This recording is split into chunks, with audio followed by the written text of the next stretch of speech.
Okay, Frank, welcome to Ireland. Pleasure to be here. How was your trip? So far, so good. This is day 15. We started in Belfast a few weeks ago at the Ards Guitar Festival. And then we went through Germany and Italy and Holland. We made our debut in Amsterdam, which was a big thrill for us.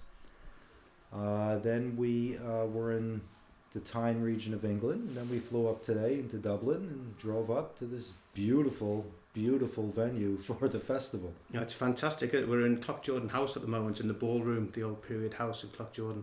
Fantastic acoustics. We've got a 120 seat capacity tonight, so we're expecting a sellout show, hopefully, Frank. Well, that would be great. The room is perfect for guitar music, especially Django's music. You know, it's not a big stage, a very intimate setting, not a lot of big sound systems, so I think the acoustic instruments will really be heard tonight. So what's the plan for tonight? Will you be playing some Django tonight? Oh, absolutely. Well, the first half, Vinnie Raniolo and I will play some of our material. We tour 200 days a year, so we have a lot of great material. And then Olli Sokoli's here from Finland, Dennis Chang from Toronto. Yep. And a few other people who I haven't met. So the second half we'll jam on a bunch of Django tunes. Is this your own compositions, or do you sort of No, improvise? we play just famous songs. From Beethoven's Fifth arrangement of that to Paul Simon to Gershwin to Django, Les Paul, Grieg, Mozart. Just great melodies. That's what I really like to. You have an association with Les Paul. Can you tell me a bit about that? Well, I met Les in 1987, I think. He had just emerged from retirement.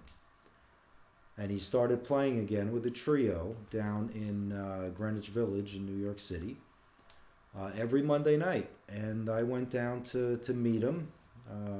Then he was so gracious. He said, "Oh, you play guitar?" I was 19 at the time. And we had dinner together. He had me sit in. And that night at 3 o'clock in the morning, the phone rings. It's Les Paul, because he was a late night kind of guy. So, we befriended each other for almost 30 years. It's been 4 years since he passed away. Yeah. And then in the year 2000, he got sick. So he called me to fill in for him. They didn't think he was going to make it, actually. He was in the hospital for about 6 weeks. Oh dear. But he was a strong man. And he got out and he called me up. He said, "Why don't you stay on with me?" So every Monday I got to play and work with Les and hear his stories about Django, because he, they were dear friends. Yeah. And when Les was going to bring Django to America to tour with Les Paul and Mary Ford, and they were big stars. They were at the top of the pop charts. So that would have been an amazing thing for Django in America. But he passed away. So Les, knowing that Django had nothing, he was a gypsy, he would make $5,000 and spend it in one night. Probably had a great time, I must say. A proper musician. Right. So Les collected all the royalties that were owed to the family and paid for Django's funeral. And gave the rest of the money to Najine, Django's wife, and Babik, Django's son. And I remember, I always thought, wow, the story, stories, they get more and more elaborate, but then I met Babik. We did a Django festival in New York City, and Babik, Django's son, was one of the guests.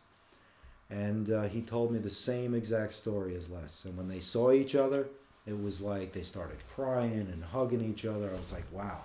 So, not only the amount I learned from Les as far as entertaining and playing a melody, sound, rehearsing, the whole thing, professionalism, but that direct connection to Django, I think, was the big thing for me, being a guitar geek and a fan of Django and Les and all the great jazz guitar players. And do you play Les Paul guitars at all? No, I don't play Les Paul guitars. I always hoped he'd give me one, but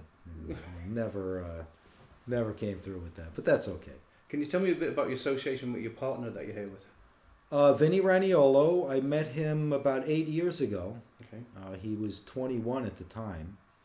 and he auditioned for me on a recording I was doing where I needed an electric bass player. Okay. So I first heard him as an electric bass player. I didn't even know he played guitar. And then I heard him pick up a guitar and started to play. And I said, wow, the guy's really a guitar player and pretty amazing. So we worked together ever since then. And we started with a 5-piece band. And then we ended up as a duo.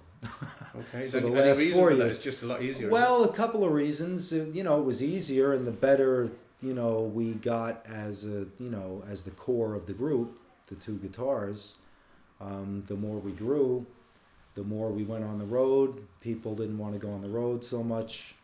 And then finally the bass player left, and we said, well, let's try it as a duo. And we went out there, and it worked great. People liked it more than the 5-piece band. It's probably easier to travel as well. Well, that's the whole other side of it. I mean, I wasn't really thinking about that at the time. It was just, I was looking at the audience reaction. I'm like, wow. And then Vinny really started to come into his own, which was great to see, because he's an amazing guitar player who is so dedicated, to the art form. Of course, yeah. And you 2 guys really thrive on playing live music.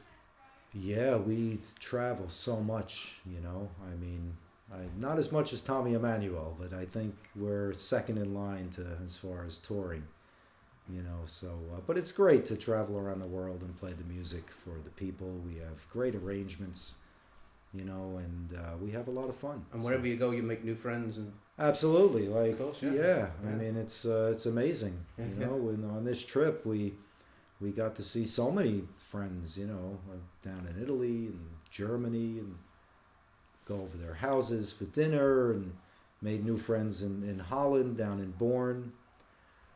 So yeah, it's great. We're gonna, actually, some people we know from Glasgow are coming tonight. Oh, right, to the Cloughtoberfest. Yeah, so, yeah. And what do you think of the Cloughtoberfest, what the Lily de Silva runs every year? Well, I just got here a little while ago. I mean, the venue is perfect for it. The sound's going to be awesome, and let's hope the people show up, because this is, music brings people together, and here is a great example of it, of music bringing people together into a little town in a beautiful setting. I mean, if you can't have fun here, I don't think you're capable of having fun, On that note then, Frank, I'd like to end this, but thanks very much for the interview. You're welcome. Thank you for asking. You're always welcome in Ireland. Okay, great. Thank you. Okay, thank you. Bye-bye.